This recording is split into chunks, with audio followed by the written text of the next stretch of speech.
When my son stepped outside and saw the empty backyard, he looked up at me with his wide, hopeful eyes and asked, "Did nobody want to come, Mom?" I forced a smile so he wouldn't see the ache in my chest. I told him maybe they were just running late. Maybe there was traffic. Maybe anything but the truth. He turned back toward the space-themed decorations we'd put up together the night before. The balloons we tied to the fence swayed gently in the breeze, untouched. The cake sat perfectly centered on the folding table, with his name written across the top in blue frosting. Eli, age 8. Every chair was empty. Then I heard the voice behind me. My neighbor, Mrs. Radley, leaned over the fence and said loud enough for Eli to hear, "No one wants to celebrate with a broken family." I didn't respond, not because I didn't have words, but because if I opened my mouth, I might fall apart. Eli stood still, his small hands clenched at his sides. I could tell he was trying not to cry. I wanted to fix everything in that moment, to give him joy, to make him feel seen, but I felt powerless. Then, out of nowhere, a black van rolled up to the curb. Slowly, quietly. The engine cut off. Doors opened. 3 men stepped out dressed in full Air Force uniforms, one of them carrying a cake. The entire street fell silent. My name is Lena Monroe, and for the last year, it's just been me and my son, Eli. I didn't expect to be raising him alone. I didn't plan on becoming a single mother before I turned 35, but life rarely asks for permission before it breaks you. Eli's father left last spring. There was no big fight, no dramatic ending. He just stopped trying. One day, he came home from work, said he needed space, and packed a duffel bag. He moved into an apartment across town and gradually faded out of our lives. At first, I held it together for Eli. I kept his bedtime routine the same, made sure his lunches were packed, showed up to parent-teacher conferences with a brave face. But deep down, I was unraveling. Eli never asked why his dad wasn't around anymore. He just got quieter, started sleeping with the light on, stopped asking to invite friends over. I tried to overcompensate. I'd buy him extra sprinkles for his pancakes. I'd sit through the same dinosaur documentary 20 times just to hear him laugh. On Saturdays, we'd build forts in the living room and pretend we were explorers on alien planets. Eli has always been imaginative. He believes in kindness, in good guys and heroes. He's the kind of kid who says thank you to the mailman and hugs stray dogs. So when he told me 3 months ago that he wanted a real birthday party this year, with games and decorations and cake and friends, I told him absolutely yes. No hesitation. I picked up extra shifts at the diner. I stopped buying coffee and did my nails at home. Every extra dollar went into a little white envelope I kept hidden in the kitchen drawer, labeled Eli's Big Day. He picked the theme himself, Space Explorer Training Camp. We made cardboard rockets together. He wanted to dress up like an astronaut, and I found him the perfect helmet at a thrift store downtown. We hand-wrote the invitations. I helped him pass them out at school. He was so proud. He told me every morning how many days were left. 8 more days, Mom. 4 more days, Mom. Tomorrow's the launch. He asked me if I thought his friends would like the moonwalk I rented. I said of course they would, but in the back of my mind there was a quiet fear, a fear I didn't want to say out loud. Ever since the divorce, things had changed. The parents I used to chat with at school pickup barely looked at me anymore. Some pulled their kids from playdates without explanation. Others just said things like, "We're really busy lately." I tried not to take it personally. I told myself people were just dealing with their own lives, but I knew what was really going on. In a town like ours, a single mom might as well be carrying a scarlet letter, especially one whose ex-husband used to coach Little League and lead prayer circles. People chose sides even when I didn't ask them to. Still, I didn't want Eli to feel that. I didn't want him to carry the weight of my broken marriage. The night before his party, we stayed up late blowing up balloons and taping silver stars to the fence. He told me it was going to be the best day of his life. I told him I couldn't wait to see it. I remember the way he looked at everything when we were done. He stood in the middle of the yard, arms crossed like a captain surveying his ship. "You think people will like it?" he asked. "They're going to love it," I said. That night, I lay awake in bed, staring at the ceiling. I kept replaying the invitations in my head, the smiles I thought I saw from the other kids. I wanted to believe the best. The morning of the party, I made Eli's favorite breakfast, banana pancakes with chocolate chips. He wore his astronaut costume all day, kept asking what time it was. How many more minutes until people showed up? At 2 o'clock sharp, we opened the gate. Music started playing. The cake was ready. His party table had goodie bags, plastic telescopes, and glow-in-the-dark stickers. And we waited. Every passing minute felt like a paper cut, small but sharp, a reminder. He kept looking at the street. Every time a car passed, he ran to the gate, then came back slower than he left. An hour later, he asked if maybe they just got lost. I told him maybe. But deep down, I knew. And when that woman next door said what she did, when she reminded me exactly how people saw us now, I felt something in me start to crack. Eli was still staring at the empty chairs when I whispered, "We'll make this day special anyway." I meant it, but I didn't know how. Not yet. By 3 o'clock, I knew. No one was coming. I kept checking my phone, even though there were no notifications, no texts saying, "running late," or "we're on our way." Just silence. Eli sat at the party table with his little astronaut gloves still on, trying to open a juice box. I watched him struggle for a second before I stepped in to help. He smiled at me and said, "Maybe they're parking far away and walking." I nodded and said, "Yeah, that could be it." But my heart was breaking. The music I'd spent an hour picking out started to feel loud and awkward, so I turned it down. The balloons we tied up that morning had started to droop in the sun. One of them popped, and Eli jumped. He laughed nervously and looked around to see if anyone else thought it was funny. No one did. He looked at me and whispered, "I think we should wait inside. They'll probably come when it's cooler." I helped him gather the unopened goodie bags. I saw how he avoided looking at the empty chairs. I wanted to take all the pain away, but I didn't know how. Not this kind of pain. We stepped into the kitchen, and I told him to start on his scavenger hunt while I finished getting the cake ready. Really, I just needed a minute to cry. I turned away from him, opened the fridge, and bit down on the inside of my cheek until I tasted blood. I couldn't let him see me like that. Just then, he asked from the living room, "Mom, are broken families bad?" I froze. My hands were still gripping the edge of the counter. I turned around slowly and said, "What do you mean, honey?" He looked at me with eyes too serious for an 8-year-old. "Mrs. Radley said nobody wants to come to our house because we're a broken family." There it was, the sentence that shattered me. I dropped to my knees in front of him and took off his helmet. "No," I said firmly. "We are not broken. We are strong. Just because it's you and me doesn't mean we're less than anyone else." He nodded like he believed me, but his eyes were still full of questions. That woman had always made little comments, subtle digs about Eli playing alone or about how I was doing my best like it was a charity case, but this was the first time she'd let her bitterness spill over in front of my son. I walked to the window and peeked through the curtain. She was in her garden, pruning her roses like she hadn't just kicked my son's heart in the teeth. I opened the back door and stood on the porch. She didn't even turn to look. "Nice turnout," she said without glancing up. "Guess people aren't interested in awkward situations." I wanted to scream at her, to march into her yard and tell her exactly what I thought of her cruel little remarks. But I didn't, because Eli was standing behind me, watching, and I didn't want him to see me become someone ugly. I took a breath and said, "You didn't have to say that in front of my son." She finally looked at me. "Kids should know the truth early. Life isn't some fantasy." I shut the door quietly and turned back to Eli. His helmet was back on. He'd started the scavenger hunt on his own. He was crouched behind the couch with a toy telescope, pretending to scan for alien life. I watched him for a second. He was trying so hard to be okay. I couldn't let this be how he remembered his 8th birthday. I wouldn't. I grabbed the Bluetooth speaker and cranked up the music again. I walked outside and shouted into the yard, "Commander Eli, mission control is online. Prepare for launch." He poked his head around the corner. "Really?" "Absolutely. We've got a mission to complete.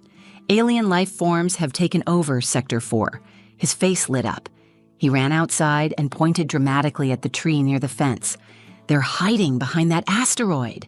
And just like that, we were back in the game.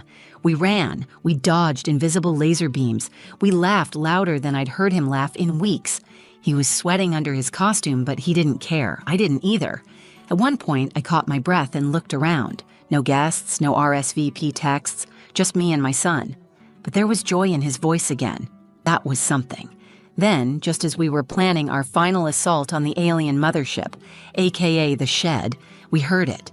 Tires. Gravel crunching. I turned toward the street. A black van was pulling up to the curb. At first, I thought it was a delivery van. Maybe someone sent Eli a surprise gift. Maybe my mom had ordered something last minute. Maybe anything that would give this day some kind of magic. But this van was different. Matte black. No logos. The kind of vehicle you'd expect in a movie, not on our quiet little street lined with minivans and wind chimes. It came to a slow stop right in front of our house. The engine went silent. I instinctively stepped in front of Eli. The side door slid open. 3 men stepped out one by one. They were dressed in full Air Force uniforms, clean, pressed, boots polished. One of them, tall, maybe early 40s, was carrying a cake box in his gloved hands. Another held a large wrapped present. The third wore a pair of aviators and looked like he'd walked straight out of a recruitment poster. I didn't understand what I was seeing. I glanced at Eli. He was frozen in place, his little hand still clutching the plastic telescope. The man with the cake approached first. He stopped just inside the yard and looked at me kindly. "Ma'am," he said, "we're looking for a Commander Eli Monroe." Eli blinked. "That's me." The man's face broke into a smile. "Sir, we were informed today was your launch celebration. We've come to report for duty and bring supplies from the base." I stared at him, stunned. I don't understand. How did you—" He held up his phone and turned the screen to show me. It was my social media post from earlier. The photo of Eli sitting alone in his birthday chair under the space banner we made together. The caption read, "I just wanted one happy day for my boy." I'd written it in a moment of desperation, hoping someone out there might hear me. I never imagined anyone actually would. "We were off duty, just wrapping up a community training," the man continued. "Saw the post. We figured we could do something about it." I didn't know whether to cry or hug them. Eli looked up at me with eyes wide in disbelief. "Are they real?" he whispered. I nodded slowly. "They're real, baby." The airmen went back to the van and started unloading. Not just one present, but multiple. A telescope, a model rocket kit, a signed photo from a real astronaut. One of them pulled out a folding table, another set up chairs, and the man with the cake gently placed it on the center of our original party table, right where ours had started to melt in the sun. The cake was navy blue with tiny edible stars and planets. In the center, in white icing, it read, "Commander Eli, mission accomplished." Eli stood perfectly still, like he couldn't believe it was real. Then one of the airmen knelt down and held out a badge. "This is for you, Commander. Space Exploration Honorary Unit. Welcome aboard." Eli took it with both hands and stared at it like it was made of gold. Then, with all the pride in the world, he saluted. The men straightened and saluted back. It was quiet, respectful, powerful. I heard a door creak open across the street. Mrs. Radley had stepped out onto her porch, pruning shears still in hand. She squinted at the uniforms, then backed into her house without a word. A few other neighbors peeked through blinds. No one said anything. The whole street felt like it had been hit with a wave of silence and awe. Then Eli turned to me and asked, "Can I invite them to play the scavenger hunt?" I laughed, actually laughed for the first time all day. I think they'd be honored. The rest of the afternoon, we had a real party. Not the one I planned, but something even better. They helped Eli search for alien artifacts in the yard. One of them let him try on a real Air Force cap. Another taught him how to stand at attention. He soaked up every second of it. And I stood there watching, trying to memorize the way his face looked. Joyful, validated, seen. Not left behind, not forgotten. This wasn't a rescue mission, it was a reminder that sometimes, when the people closest to you disappoint you the most, the kindness of strangers can feel like a miracle. I didn't know who had shared my post or how far it traveled. Somehow, it found the right hearts, and those hearts showed up in a black van, with a cake, and a sense of honor that filled the emptiest day with something unforgettable. The sun had dipped lower in the sky by the time the cake was cut. Eli stood at the head of the table, still wearing his space helmet, surrounded by men in uniform who clapped and cheered as I lit the candles.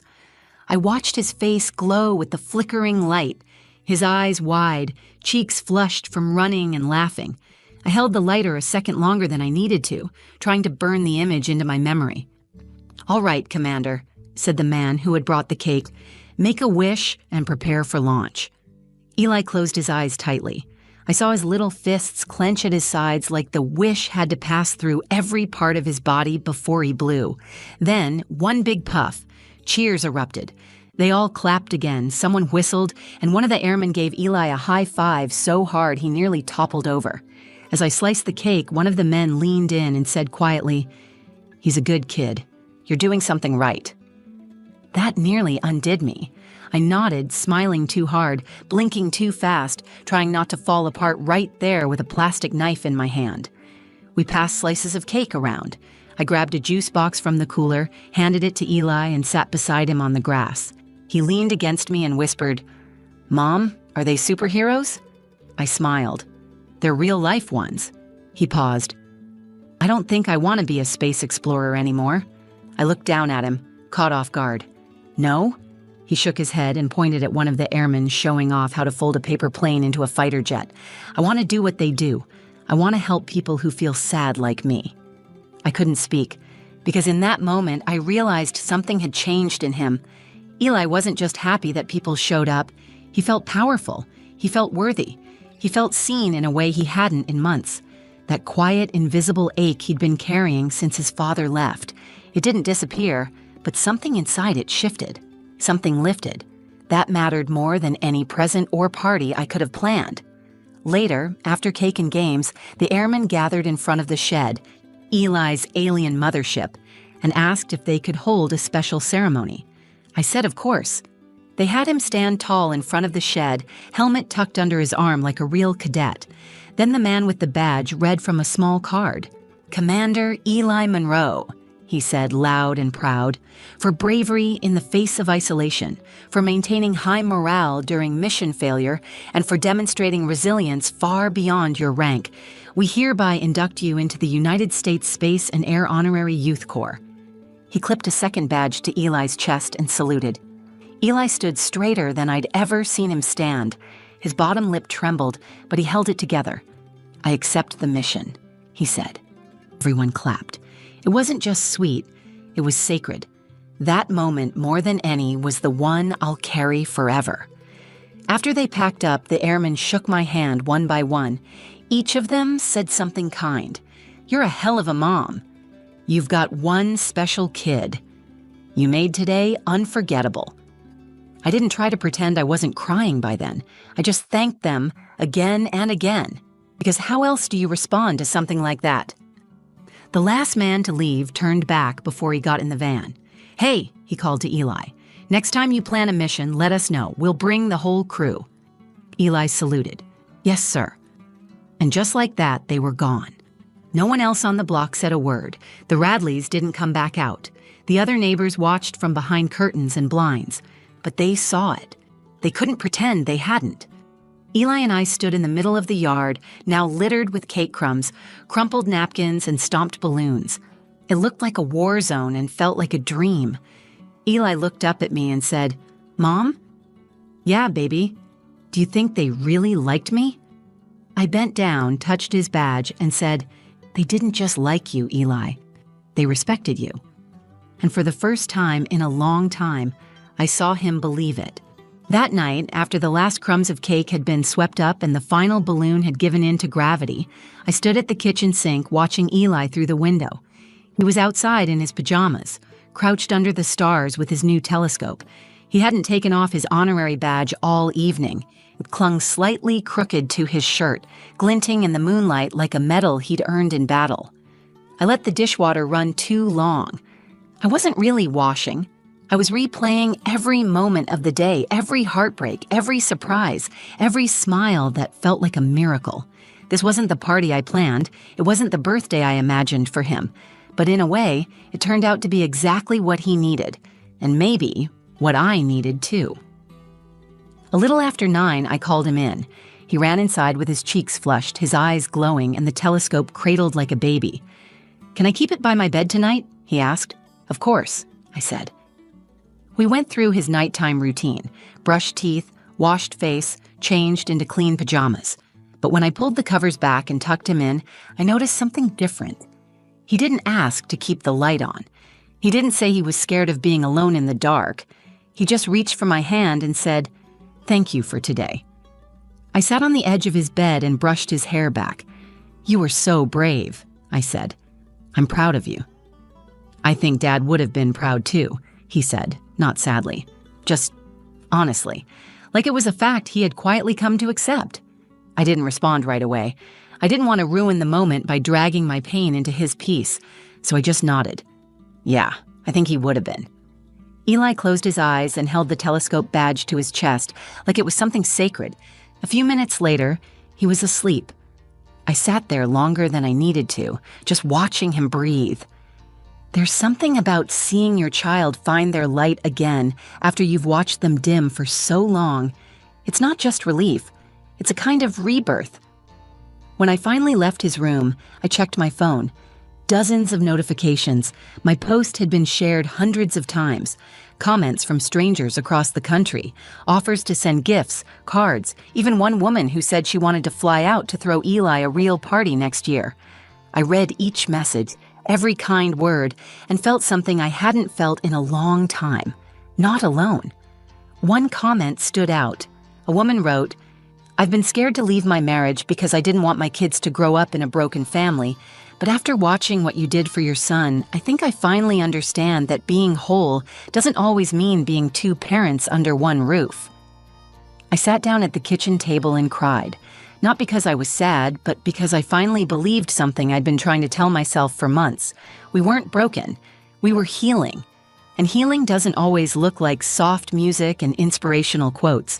Sometimes it looks like a half-eaten cake, a backyard full of empty chairs, and a black van that pulls up when you least expect it.